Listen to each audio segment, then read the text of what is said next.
Mobutu Sese Seko, mantan Presiden Zaire, yang sekarang dikenal sebagai Republik Demokratik Kongo.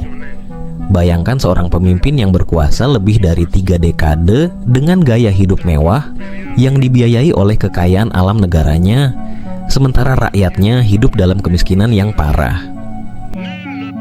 Mobutu memulai kekuasaannya dengan janji membawa stabilitas setelah periode ketidakstabilan yang panjang, tetapi dalam perjalanannya, ia justru menjerumuskan negaranya ke dalam kemunduran ekonomi, represi politik, dan korupsi besar-besaran.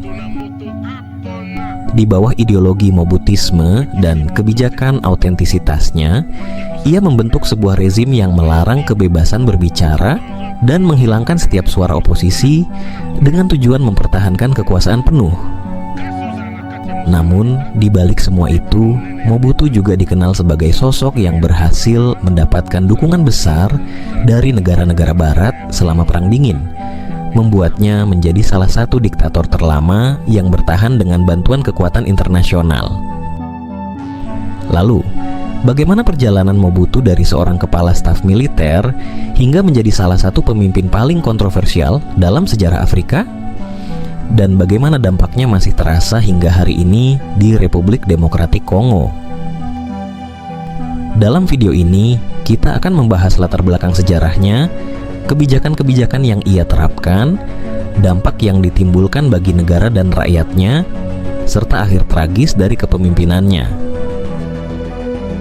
Jadi jangan lupa untuk menyimak hingga akhir dan beritahu pendapat kalian di kolom komentar tentang sosok Mobutu Sese Seko ini. Apakah ia sekadar pemimpin yang gagal atau sosok yang merusak masa depan sebuah negara? Mari kita mulai pembahasannya sekarang. Mobutu lahir dengan nama Joseph Désiré Mobutu pada 1930, adalah seorang anak didik dari kekuatan kolonial Belgia yang kemudian mendominasi Kongo setelah negara itu meraih kemerdekaan pada tahun 1960. Dia bergabung dengan militer Kongo di bawah pemerintahan kolonial Belgia dan perlahan naik pangkat. Setelah Kongo merdeka, negara tersebut mengalami periode ketidakstabilan politik yang parah. Patrice Lumumba, Perdana Menteri pertama Kongo dan seorang pemimpin karismatik, dibunuh pada tahun 1961, membuka jalan bagi Mobutu untuk mulai mengonsolidasikan kekuasaannya. Pada tahun 1965, dengan dukungan dari Amerika Serikat dan negara-negara barat lainnya yang melihat Kongo sebagai benteng melawan komunisme di Afrika, Mobutu melakukan kudeta militer yang menggulingkan Presiden Joseph Kasavubu. Dengan menguasai kekuasaan, Mobutu berjanji untuk menstabilkan negara yang dilanda kekacauan dan krisis ekonomi pasca kemerdekaan. Namun, pemerintahannya tidak hanya gagal menstabilkan ekonomi, tetapi juga merusak tatanan sosial dan ekonomi yang ada. Salah satu kebijakan utama Mobutu adalah kebijakan autentisitas yang berusaha untuk menghapus pengaruh barat dan membangun identitas nasional yang kuat. Pada tahun 1971, ia mengganti nama negara menjadi Zaire, sementara dirinya mengadopsi nama Mobutu Sese Seko Kukungbendu Wazabanga, yang artinya prajurit yang menang tanpa rasa takut dan meninggalkan api pembinasaan dalam perjalanannya. Mobutu juga mendorong rakyat untuk mengganti nama-nama Eropa mereka dengan nama asli Afrika. Namun, kebijakan autentisitas ini lebih banyak dianggap sebagai langkah simbolis untuk meningkatkan kekuasaannya. Dengan melarang oposisi dan menerapkan sistem partai tunggal, ia menyingkirkan setiap ancaman politik terhadap kekuasaannya. Kebebasan berpendapat dan pers hampir tidak ada di Zaire selama pemerintahan Mobutu. Kritik terhadap pemerintah ditekan dan lawan politiknya seringkali dipenjara atau diasingkan. Mobutu menjadi salah satu pemimpin paling korup dalam sejarah modern. Dan pemerintahan Zaire dikenal dengan praktik kleptokrasi. Ia dan kroni-kroninya mencuri miliaran dolar dari kas negara, memanfaatkan kekayaan alam Zaire, terutama tembaga, emas, dan berlian, untuk memperkaya diri mereka sendiri. Diperkirakan Mobutu mengalihkan miliaran dolar ke rekening pribadinya di luar negeri, sementara rakyatnya mengalami kemiskinan yang sangat parah. Mobutu menggunakan kekayaan negara untuk menjalani gaya hidup yang sangat mewah. Ia memiliki sejumlah istana, properti di Eropa, dan menggelar pesta mewah yang menghabiskan dana negara. Pada saat yang sama, anggaran untuk kesehatan, pendidikan, dan infrastruktur publik sangat minim, yang menyebabkan tingkat kemiskinan tinggi dan kehancuran fasilitas dasar. Meskipun Zaire memiliki sumber daya alam yang melimpah, rakyatnya tidak mendapatkan manfaat dari kekayaan tersebut. Layanan publik hampir tidak ada, dan rakyat menderita akibat kebijakan yang tidak berpihak pada mereka. Mobutu berhasil bertahan dalam kekuasaan selama lebih dari 3 dekade sebagian besar berkat dukungan dari negara-negara barat, terutama Amerika Serikat, yang memandangnya sebagai sekutu penting dalam perang melawan komunisme di Afrika. Pada masa Perang Dingin, Amerika Serikat memberikan bantuan militer dan ekonomi yang signifikan kepada Zaire untuk memastikan negara itu tetap berada di pihak barat. Mobutu menggunakan dukungan ini untuk memperkuat kekuasaannya dan menindas oposisi di dalam negeri. Meskipun korupsi dan pelanggaran hak asasi manusia yang dilakukan oleh Mobutu diketahui secara luas, negara-negara barat enggan menarik dukungan mereka karena takut kehilangan pengaruh di wilayah tersebut. Dukungan dari barat memungkinkan Mobutu mempertahankan kekuasaan dan menunda krisis politik yang akhirnya akan mengakhiri pemerintahannya. Ekonomi Zaire mengalami kemunduran yang drastis di bawah pemerintahan Mobutu. Meskipun negara ini kaya akan sumber daya alam, Mobutu gagal mengelolanya dengan baik. Pendekatan Mobutu yang memusatkan kontrol ekonomi di tangannya sendiri membuat sektor-sektor kunci seperti pertambangan dan pertanian mengalami kemunduran yang tajam.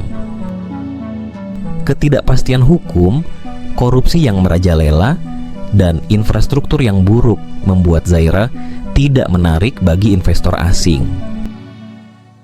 Pemerintah Zaire juga gagal untuk memelihara atau membangun infrastruktur dasar seperti jalan, listrik, dan air bersih. Rakyat Zaire hidup dalam kondisi yang sangat sulit dan angka pengangguran serta kemiskinan meningkat pesat. Mata uang Zaire mengalami inflasi yang sangat tinggi dan standar hidup rakyatnya terus menurun. Pada awal 1990-an, Zaire menghadapi krisis ekonomi yang parah. Dengan mata uang yang hampir tidak bernilai dan layanan publik yang hampir tidak berfungsi. Pada awal 1990-an, kekuasaan Mobutu mulai goyah. Krisis ekonomi yang semakin memburuk, tekanan dari masyarakat internasional, dan gerakan demokrasi di berbagai negara Afrika memicu ketidakpuasan di dalam negeri.